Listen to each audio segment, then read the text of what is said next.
The president was very quiet. He sought absolute confirmation. Nung talagang kumpirmadong, I had to call him back. At nung kumpirmado na, he wanted to make sure na merong malapit kay Ma'am Lenny na katabi niya. So unfortunately, Ma'am Lenny was in her house at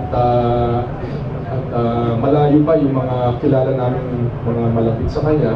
So pinagpasyahan na sabihan na si Ma'am Lenny rekta kaysa madinig pa niya sa mga spekulasyon or what. So the president called Ma'am Lenny and spoke to her roughly at about 8:15 or 8:20 this morning. Sir, pasensya na po, but how did you know that it is Secretary Robredo based on physical? I mean, yung sinabi ko at about 7:45 na indications,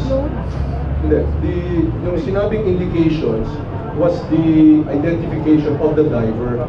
The diver could not come up directly because he had to stay underwater for his deco. So he sent up, yung puti pa dito, yung slate, sinusulatan ng lapis yan eh.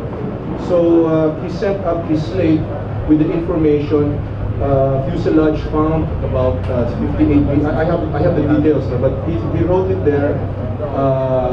And yun ang sinabi kong bakit indications pa lang, kasi hindi naman niya sinabi kung sino. Pero nung the next information is ayon sa diver na si Matt, kasi binigyan siya ng briefing kung ano yung deals ni Sec Jess at saka kung ano yung itsura ni Sec Jess. Ang sunod na balita ay na pinaabot niya is that si Sec Jess nga.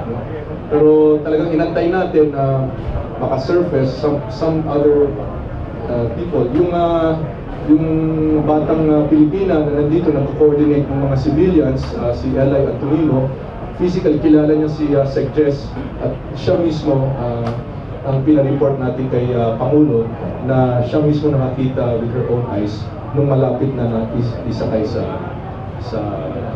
rubber boat.